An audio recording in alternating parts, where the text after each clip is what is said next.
Anda kembali di CNN Indonesia Today. Pemerintah Indonesia melalui Bapepti telah merilis sebanyak 229 jenis aset kripto. Hal ini memberikan kepastian hukum bagi para pemain investor di atas risiko spekulasi aset kripto yang tinggi. Minat terhadap aset kripto kian meningkat di tengah berbagai ketidakpastian global, sebut saja kala perang dagang antara Amerika Serikat dan Tiongkok dan juga kini pandemi COVID-19. Lalu bagaimana masa depan aset kripto seperti Bitcoin dan kawan-kawan dan perlindungannya di dalam negeri, kami bahas dengan Kepala Bapepti, Sidarta Utama, dan CEO Indodex, Oscar Darmawan. Selamat pagi, Bapak-Bapak. Selamat pagi Pak Aldi. Saya mungkin ke Pak Oscar terlebih dahulu, Pak Oscar dari Indodex. Ini untuk cara main aset kripto sendiri sebetulnya bagaimana agar kemudian bisa disebut sebagai instrumen investasi, Pak Oscar? Baik. Sebenarnya kalau kita melihat cara bermain di aset kripto itu sangat sederhana, sangat mirip dengan trading saham. Jadi setiap trader itu nanti akan menentukan harga beli dari kripto yang diinginkan, kemudian mereka menentukan harga jual yang diinginkan juga. Pada saat terjadi kesepakatan pasar, baru saat itu transaksi terjadi. Nah, kenapa disebut investasi? Itu karena biasanya mereka membeli di harga murah, kemudian menjualnya di harga mahal. Tapi aset kripto itu tidak mirip dengan produk investasi yang menjanjikan keuntungan berapa persen, karena pada dasarnya ini mirip sekali dengan trading saham ya. Kalau kita membeli di saat tepat dan menjual di saat tepat, itu baru terjadi capital gain. Tapi kalau kita membeli di harga yang tinggi kemudian menjualnya di harga murah, itu justru bisa menimbulkan kerugian. Jadi sifatnya sangat mirip dengan trading saham. Oke, tergantung juga bagaimana supply and demand. Kemudian untuk penerimaan aset kripto di Indonesia sendiri, sejauh ini pantauan Anda bagaimana? Sejauh ini di Indodax kita mempunyai member 2,5 juta member, dengan setiap harinya lebih dari 1.000 member terdaftar di Indodax. So far kita melihat pertumbuhannya cukup positif, sekalipun di Indonesia aset kripto tidak bisa jadi alat pembayaran, tapi di Indonesia aset kripto banyak digunakan seperti layaknya emas, jadi dianggap sebagai penyimpan nilai. Oke, saya langsung lempar kalau begitu ke Pak Sidarta. Pak Sidarta melihat antusiasme yang tinggi sampai ada 2,5 juta member di Indodex begitu. Sebetulnya bagaimana Bapepti mengatur aturan main untuk aset kripto ini sendiri? Baik, Pak Aldi. Jadi di sini kami seperti yang tadi Anda sampaikan ya, bahwa aset kripto ini dilarang sebagai alat pembayaran. Jadi aset kripto hanya dapat digunakan sebagai alat investasi. Nah, itulah yang akan kami atur bagaimana melakukan perdagangan aset kripto sebagai alat investasi, di mana tujuan pengaturan ini adalah untuk pertama melindungi kepentingan dari nasabah ya, memastikan bahwa transaksi dapat dilakukan secara aman, dan yang kedua adalah agar dapat mendorong perdagangan aset kripto ini terus berkembang ke depan dengan menjalankan tata kelola yang baik. Nah, untuk itu kami telah mengeluarkan sejumlah aturan yang bertujuan seperti yang tadi saya sampaikan ya. Jadi tujuannya misalnya yang pertama adalah kami mengeluarkan aturan pada tahun 2019 mengenai ketentuan teknis penyelenggaraan pasar aset fisik kripto. Kemudian yang terakhir pada tahun 2020 kami menentukan atau menetapkan daftar aset kripto yang dapat diperdagangkan di pasar fisik aset kripto. Nah, jadi dengan keluarnya aturan pada tahun 2020 ini pada bulan Desember, hanya aset kripto yang terdaftar dalam peraturan tersebut yang dapat diperdagangkan. Dan dalam hal ini kami telah melakukan evaluasi ya terhadap aset kripto yang ada, dan kami mempertimbangkan faktor misalnya keamanan dari aset kripto tersebut, termasuk juga likuiditasnya, sehingga kriterianya ini aset kriptonya harus yang masuk dalam 500 ya market cap aset kripto terbesar. Selain itu kami juga memperhatikan faktor keamanan seperti yang tadi telah disampaikan ya. Jadi sejauh mana memang aset kripto ini telah memanfaatkan blockchain. Oke, jadi 229 aset kripto yang dirilis oleh Bapepti tersebut, kemudian apakah ini akan serta-merta memberikan juga perlindungan terhadap para pemain ataupun trader di kripto ini? Ya, jadi diharapkan dengan berdagang hanya pada yang terdaftar di Bapepti, maka aset kripto tersebut telah memenuhi syarat tertentu, ya, sehingga risiko misalnya kemungkinan sulit menjual aset kripto tersebut karena tidak liquid ya, atau faktor keamanannya itu dapat diperkecil dengan hanya melakukan perdagangan pada aset kripto yang terdapat dalam daftar tersebut.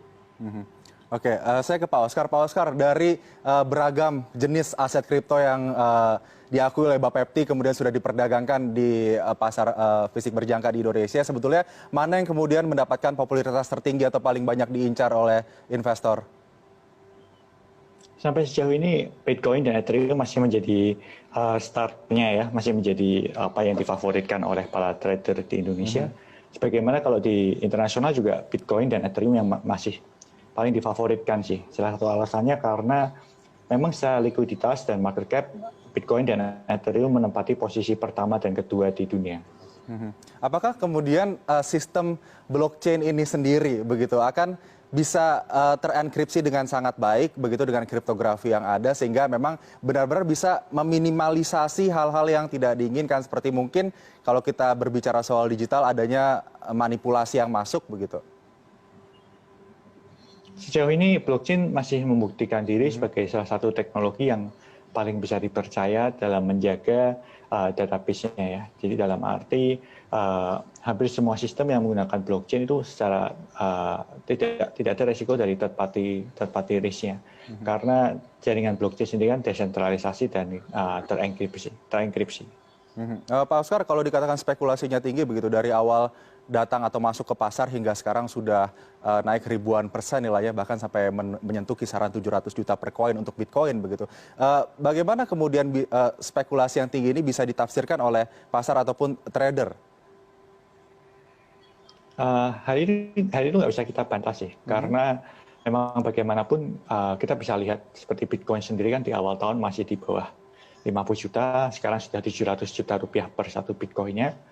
Memang produk Bitcoin dan produk kripto ini produk yang sifatnya sangat spekulatif. Oleh karena itu sangat diharapkan para masyarakat yang mencoba trading kripto ini berhati-hati ya. Jadi karena sifatnya memang naiknya cepat, turunnya cepat, naik turunnya cepat sekali. Jadi memang tapi banyak orang yang mengatakan high risk high gain.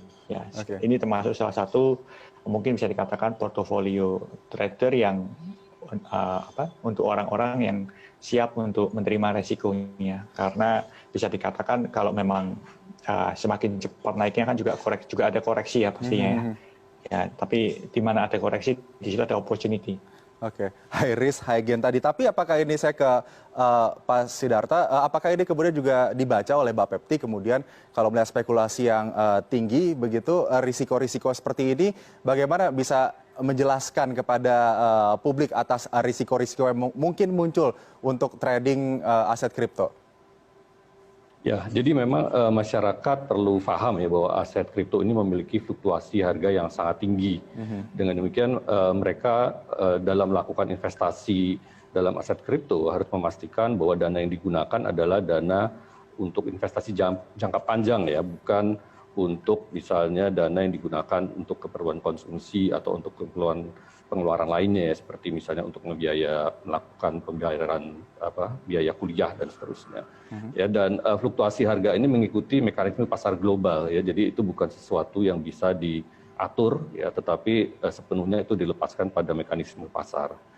Nah, selain itu masyarakat perlu juga memahami risiko-risiko lainnya ya. Jadi yang pertama tadi juga sudah disinggung yaitu mengenai risiko kualitas atas aset kripto ya, karena aset kripto ini beragam dari tingkat likuiditas dan juga keamanannya. Nah, itulah antara lain kemudian dilakukan pengaturan oleh Bapepti ya terhadap daftar aset kripto yang dapat diperdagangkan.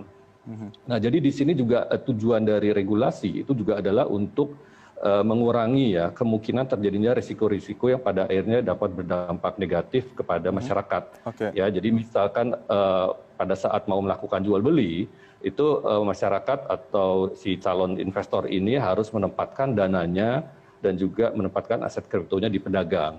Nah, untuk itu kan ada kemungkinan hilang kan. Nah, oleh karena itulah dilakukan pengaturan untuk memastikan bahwa kemungkinan ini kecil sekali gitu. Antara lain pengaturannya sekarang dengan regulasi yang baru itu juga akan ada lembaga clearing ya, lembaga clearing yang akan menyimpan sebagian dana dari nasabah tersebut. Kemudian juga ada lembaga yang menyimpan aset kriptonya.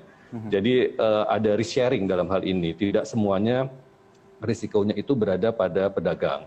Selain itu juga akan ada dua lapis pengawasan. Yang pertama, pengawasan pertama dilakukan oleh bursa berjangka, melakukan pengawasan. Yang berikutnya adalah Bapepti yang melakukan pengawasan terhadap ekosistem perdagangan aset fisik. Ya, jadi tujuannya ini semuanya tentunya adalah untuk meningkatkan ya keamanan dalam bertransaksi di aset kripto. Demikian. Baik, kami mohon maaf sekali waktu kami sangat terbatas. Terima kasih Pak Oscar Darmawan, CEO Indodax, dan juga Bapak Sidarta Utama, Kepala Bapepti, untuk sharingnya kepada CNN Indonesia Today pada pagi hari ini. Selamat pagi. Pagi. Pagi.